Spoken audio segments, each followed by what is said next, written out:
PM की सुरक्षा में हुई चूक के बाद बीजेपी में भी इसको लेकर गुस्सा है कि आखिर देश के प्रधानमंत्री के साथ इतनी बड़ी चूक कैसे की जा सकती है। केंद्रीय मंत्री नितिन गडकरी ने जी न्यूज से खास बातचीत में कहा कि इस चूक के बाद कड़ा फैसला लेना चाहिए। 5 राज्यों में विधानसभा चुनाव हैं। हर सियासी पार्टी पूरी ताकत लगा रही है। नेताओं के चुनावी दौरे भी हो रहे हैं, रैलियां भी हो रही हैं। लेकिन ये चुनाव किन मुद्दों पर लड़ा जाएगा, कितने राज्यों में कमल खिलेगा, जिन राज्यों में विधानसभा चुनाव हो रहे हैं उनमें से, इन सब पर बात करने के लिए हमारे साथ हैं बीजेपी के वरिष्ठ नेता और केंद्रीय मंत्री नितिन गडकरी जी। गडकरी जी, बहुत बहुत स्वागत है जी न्यूज़ में। सबसे पहले राज्यों में जिनमें विधानसभा चुनाव हो रहे हैं, चुनाव शुरू होने से पहले जिस तरह की घटना हुई है पंजाब में प्रधानमंत्री नरेंद्र मोदी के साथ, इसको लेकर क्या देखते हैं? क्या ये भी चुनावी मुद्दा बीजेपी बनाएगी? देखिए, ये चुनावी मुद्दा और राजनीति का प्रश्न नहीं है। प्रधानमंत्री कोई पार्टी का नहीं होता, देश का होता है। ये कॉन्स्टिट्यूशनल पोस्ट है, राष्ट्रपति, प्रधानमंत्री। और इसलिए प्रधानमंत्री इस पद पर रहे हुए व्यक्ति के साथ इस प्रकार का व्यवहार करना जो राज्य सरकार की जिम्मेदारी है, ये लोकतंत्र के लिए बहुत दुर्भाग्यपूर्ण है।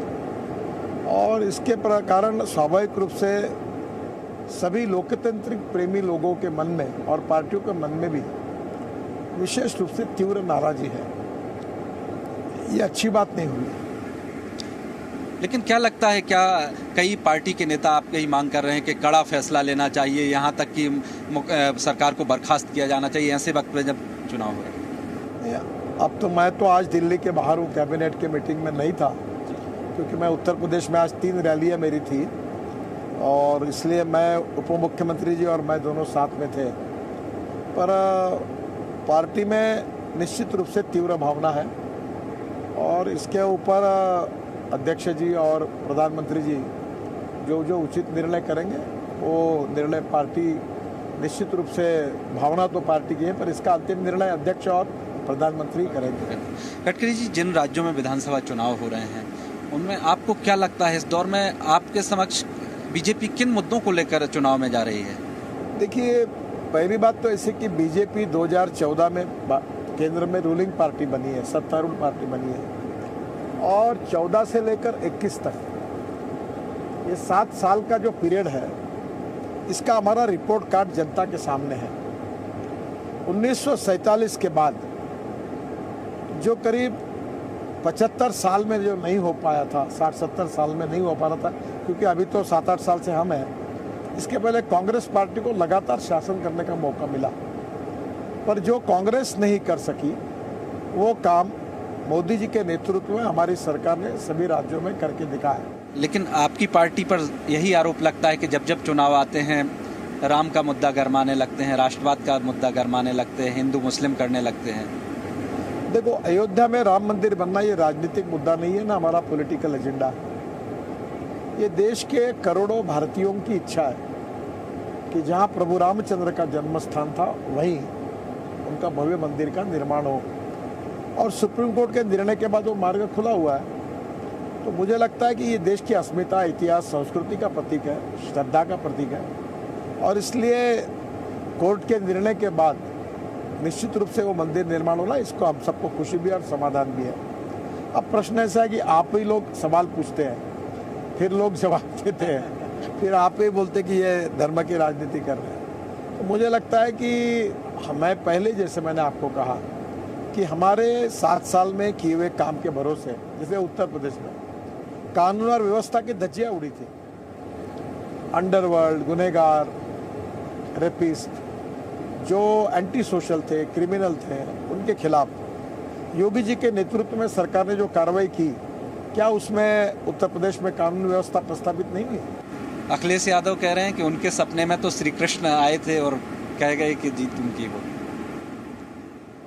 देखो, मैं इन सब बातों पे कोई टिप्पणी करना नहीं चाहता हूँ। किसके सपने में कौन आया और कौन किसके सपने में गया, वो अपनी अपनी बात देखते रहे।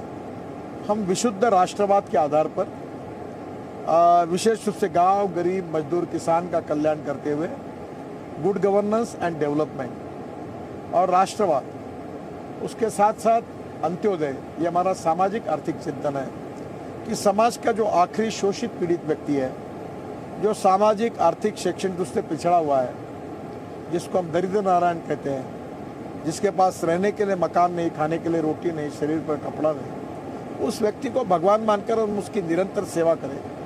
और जिस दिन उस व्यक्ति को रोटी, कपड़ा और मकान मिलेगा, उसी दिन हमारा कार्य पूरा होगा। ये पंडित दीनदयाल उपाध्याय जी का सामाजिक आर्थिक चिंतन अंत्योदय के रूप में हमारी कमिटमेंट है, ये हमारा कन्विक्शन है। और हर राज्य में और देश में उन सब दरिद्र नारायण के लिए हम लगातार काम कर रहे हैं और करते रहेंगे। वो तो इसलिए कह रहे हैं ना कि आप लोग राम का मुद्दा उठा रहे हैं, आप कह रहे हैं अयोध्या में राम मंदिर बन रहा है, उसका क्रेडिट बीजेपी ले रही, लिहाजा अखिलेश कृष्ण का तो ये राम वर्सेस श्याम चुनाव होने वाला है क्या?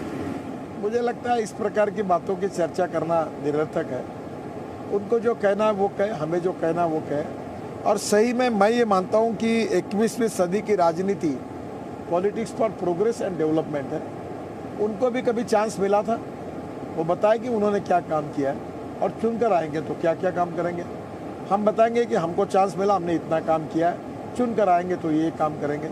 और धीरे धीरे हमारे लोकतंत्र को प्रगल्भ बनाना चाहिए, गुणात्मक रूप से बदलना चाहिए, और परफॉर्मेंस का ऑडिट होना चाहिए। जैसे फाइनेंशियल ऑडिट होता है, इम्पोर्टेंट है, पर मैं मानता हूँ फाइनेंशियल ऑडिट से परफॉर्मेंस ऑडिट हो, पार्टी का ऑडिट हो, नेताओं का ऑडिट हो। जिन्होंने अच्छा काम किया उसकी जनता की अदालत में जनता उसको सपोर्ट करे। गडकरी जी, जब भी चाइनीज मीडिया की तरफ से कोई ट्वीट होता है या कोई फोटो आती है, झट से राहुल गांधी उसको ट्वीट कर देते हैं। अभी 2-3 दिन पहले ही एक ट्वीट आया था, चाइनीज आर्मी वाले वहाँ चाइना का झंडा लेके खड़े, उन्होंने कहा कि ये तो चाइना की आर्मी आ गई आपके एरिया में। बाद में भारत की तरफ से भी आए, लेकिन राहुल गांधी ने आपकी सरकार पर सवाल खड़े किए। मुझे लगता है कि हमारे राजनीतिक नेता चाइना के बजाय, पाकिस्तान के बजाय हिंदुस्तान के हितों की बात करें, और जो सच्चाई है उसी बात पर बात करें। चाइना क्या बोल रहा है, चाइना तो हमारे प्रति क्या भाव रखता है ये तो दुनिया को मालूम है, पाकिस्तान क्या रखता है ये दुनिया को मालूम है। तो वो जो बोल रहे हैं उन बातों के बारे में हमने बोलकर उसमें प्रतिक्रिया देना मुझे तो भी योग्य नहीं लगता। सर, आपको क्या लगता है, जो 5 राज्यों में चुनाव हैं, 3 ऐसे मुद्दे जिसको आपकी पार्टी आगे ले जाएगी, घोषणा पत्र में भी लाएगी? नहीं, हमने विशेष रूप से जो काम किया है विकास का, वही हमारी सबसे बड़ी पूंजी है। हमारी पार्टी लोकतांत्रिक पार्टी है, परिवार की पार्टी नहीं है। और तीसरी बात, हमारी पार्टी जात, पंथ, धर्म, भाषा और सेक्स के आधार पर डिस्क्रिमिनेट करने वाली राजनीति नहीं करना चाहती। सबका साथ, सबका विश्वास और सबका प्रेम और उसका सबका विश्वास संपादन करके हम आगे जाना चाहते हैं। इसमें लोगों का दिल हम निश्चित रूप से जीतेंगे, जनता का समर्थन हमको मिलेगा और हम चुनाव जीतेंगे, ये मेरा विश्वास।